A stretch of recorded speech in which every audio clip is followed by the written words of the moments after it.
I would like to call upon a very proud geopolitical analyst, Mr. Sridhar Chitiala. He also serves on the Advisory Council of US Impact. He's a globally recognized leader in financial services industry, having held senior executive leadership roles at JP Morgan Chase, Citi, Wachovia, Wells Fargo, Tektron, etc. He's an investor, board member, and advisor to fintech firms that focus on product strategic investments in emerging technologies and financial services businesses. He's an ardent believer and follower of Hindu Dharma and speaks passionately about geopolitical situations all across the world with deep interest in micro as well as macro economy. He's also the proud, advisor of Use Impact for sure, which now has 26 chapters.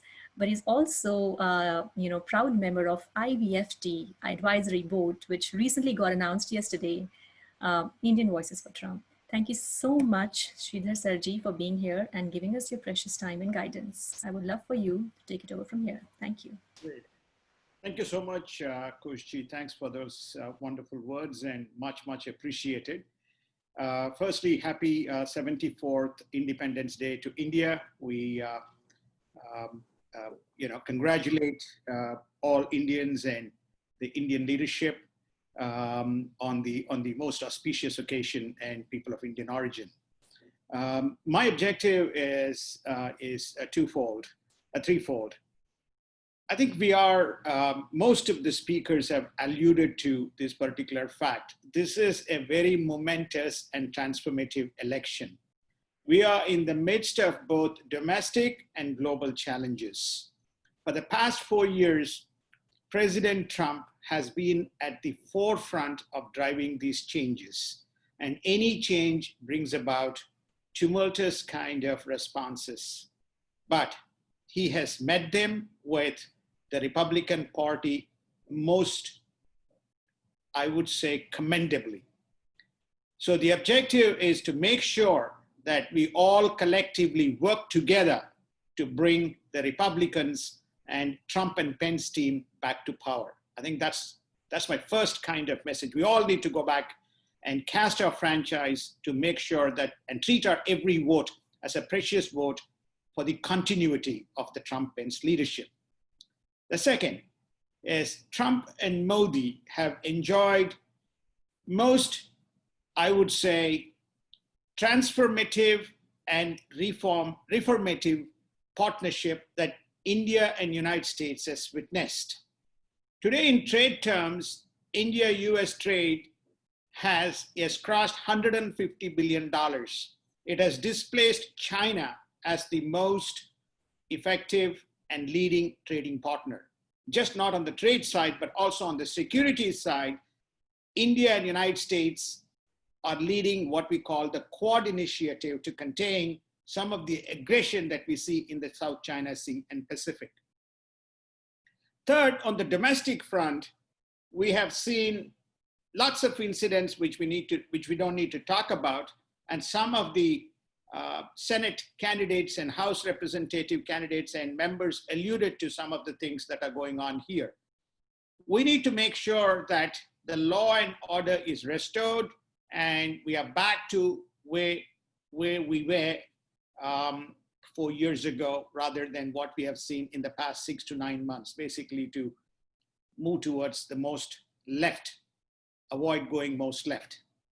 So these three things are very important for the reform and the transformative agenda that Trump and Pence to continue, so that we have a more sustained and collaborative framework to continue as we move into the next 4 years.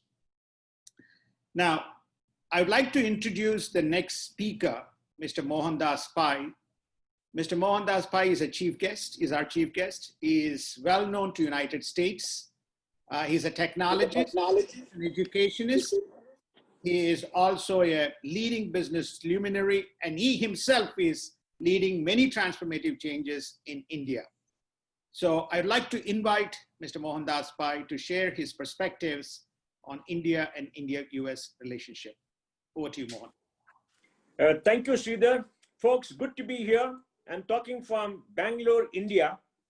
I want to wish everybody a very good Independence Day on India's 74th Independence Day.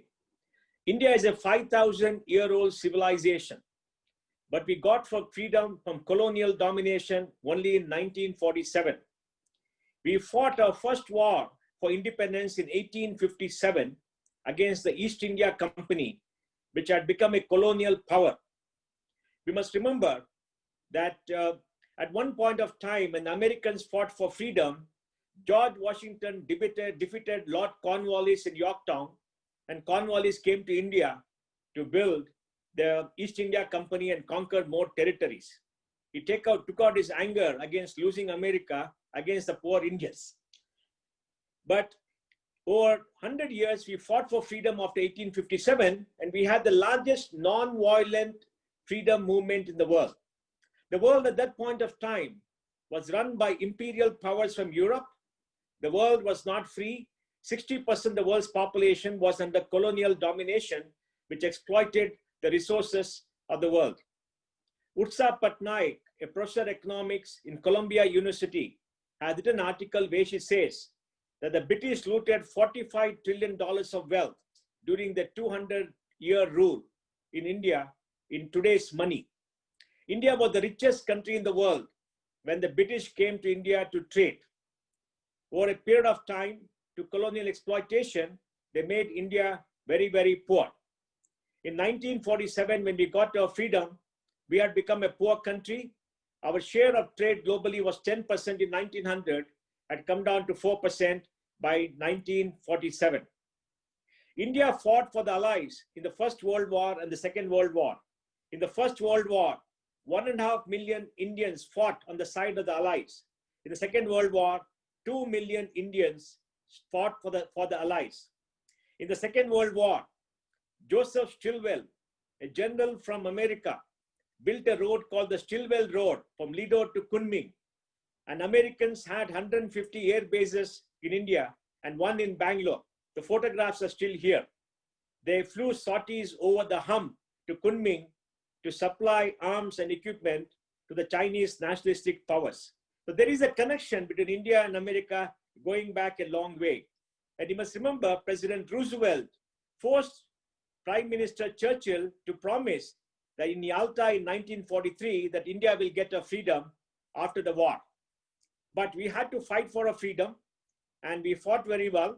And in 1947, Clement Attlee, the Labour Prime Minister of Great Britain, finally gave India her freedom. When India got her freedom, on the 14th night, our first Prime Minister made a great speech. I quote him. He said, "Long ago we made a tryst with destiny, and the time comes when we shall redeem our pledge. At this hour of midnight, when the world sleeps, India shall awaken to life and liberty. The soul of a nation, long suppressed, finds utterance. But India was born in great suffering. The British, with the policy of divide and rule, partitioned India. 10 million people had to ship from across the border from Pakistan in the west and East Pakistan in the east to India. There was violence, and 1 million people died in the violence. But India kept to her promise to give freedom to everybody. India had a Constituent Assembly. Our Constituent Assembly under Dr. Ambedkar studied the great constitution of the world, including the American Constitution, the Irish Constitution. The American Constitution begins with the world. We believe all men are born free, became an example for us, and we took the best the American Constitution had to create our Constitution. In our Constitution, we promise all Indians justice, liberty, fraternity, and equality, and assure the dignity of the individual. It is the Constitution which gave the right to vote to every adult in this country. Men and women who were barely literate, men and women who were illiterate. We had our first elections in 1952. And the Constitution was a compassionate document.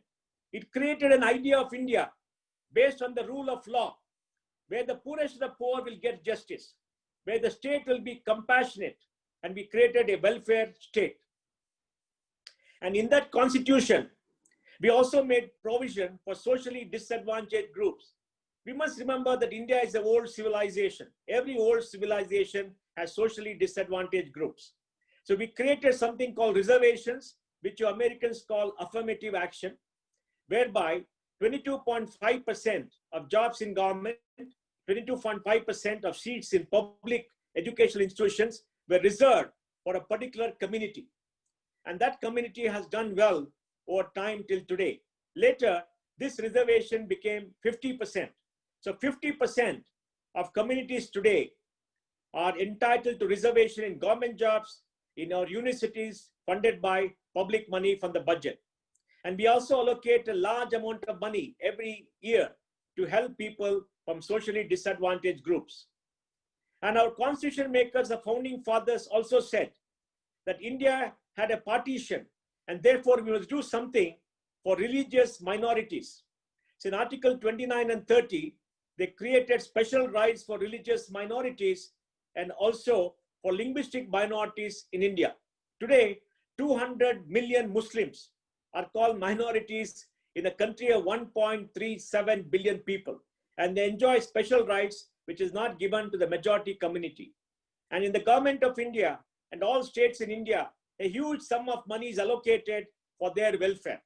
So our constitution was a compassionate constitution. It was created to take care of everybody. And we have come a long way. But sadly, our first Prime Minister, Jawaharlal Nehru, was taken in by the socialistic policies of the Fabian School in Cambridge and the Fabian Economics in UK. So he made India a socialistic republic.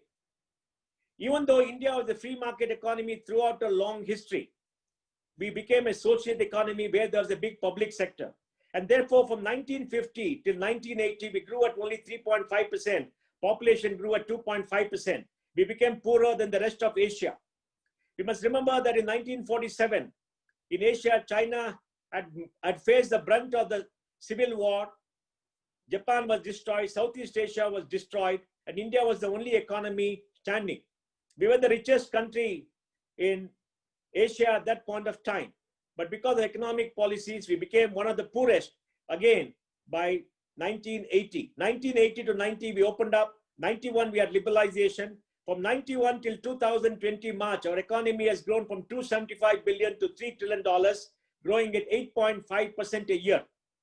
We have not seen many examples of large economies growing at 8.7% a year for 29, 30 years constantly. And today, I'm very happy to say, we have an ambition of becoming a $10 trillion economy by 2031, a $5 trillion economy by 2026, and we are well on the way. And Prime Minister Modi has designed great programs to take care of the poorest of the poor in the country. He has designed programs to make sure that money is sent to their account directly through 475 central government schemes, that everybody will have a house, a water in the tap, power in the switch, a road to the house, and you'll have education for the children and job opportunities for all. So we are creating a very compassionate society in India. And we have a large number of people who are gone to the United States to work there and live there too. I believe we have 4 million Indians there.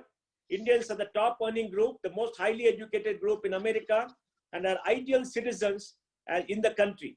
They pay their taxes, they work for America, and are great American citizens. And we have today a great technology industry in India who work with Silicon Valley to bring innovation to America and to benefit India.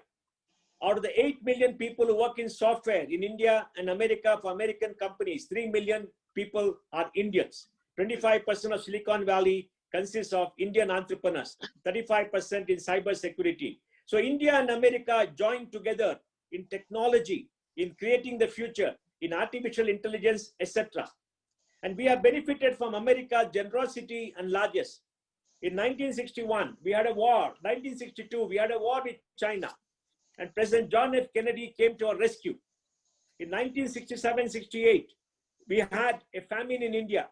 America sent food to us through PL-480. And then we had Norman Borlaug, an American agri-scientist who came to India and gave us the Mexican draft wheat to make India a food surplus country, which we are today. So there has been great help from America. We had President George Bush get India into the nuclear umbrella and remove the freeze of nuclear technology being given to India. We had President Trump come help us in giving us defense equipment. Our Prime Minister Modi went to the United States in what is called Howdy Modi to a great reception. We had President Trump come to India, and he had a big reception with 100,000 people came out in the stadium to meet him. And this reception was widely acclaimed. And President Trump has been a great friend of India for the last 4 years. I do know that in the heart of every Indian in this country, there is great respect for America, because America stands for the ideals of liberty of every individual, for personal freedom. And Americans are the most compassionate people. India too is a nation built on compassion. In the future, India and America have to work together, because we have to create a new world. The world is seeing great stress because of the pandemic. The world is getting stress because of the rise of a hegemon in Asia. China has become a big country and hegemon, and South China Sea and other areas are under threat because of China. There was a unipolar world. Now we have China coming up as a great power. And India and America, as two great democracies, have to work together in future to make the world a much safer place, to make the world a better place for everybody, to work on climate issues, to work on social issues, to make peace possible all across the world. We also have to deal with the challenges of technology, because with artificial intelligence, we need a new rule of law for technology. We need to have a universal declaration of digital rights, so that every individual in the world will enjoy the benefits of digital technology. I want to end by saying that India and America are the two greatest democracies in the world. America is the older democracy, the richest country in the world, the most generous country in the world, and a country which has allowed people from all over the world to come and reside and to do well, like the great Indian community there. And India is the largest democracy in the world. 17% of the world's population is in India. And if India grows economically stronger, it gives its people a better quality of life, the planet will be much better. Because a strong democratic India is good for the world. A strong, democratic, economically resilient United States is very good for the world. So on the occasion of 74th Independence Day of India, I want to send our greetings across to our American friends, and let us together celebrate India's Independence Day. India's Independence Day in 1947 led to decolonization of 60% of humanity. 60% of humanity at that point of time was in the colonial yoke under imperialism. And America throughout her history had fought against colonialism, against imperialism, standing up for the freedom of the individual. And the freedom of the individual is what unites both our noble countries. So thank you very much for inviting me. Wish you all the best. I do know there's going to be an election in November. I want to wish all the candidates here the very best, and do hope that the elections will see all of you coming to power and building India-American relationship to the next level. Thank you very much. Thank you so much, Mohan. And that was a truly inspiring and passionate kind of a speech, as is often the case, interspersed with data and history. Thank you so much for, granting time, and thanks for a wonderful kind of a context. It really kind of positions us in terms of the other things to follow, notwithstanding the fact we had some great sessions before. Thanks, Mohan. Thank you.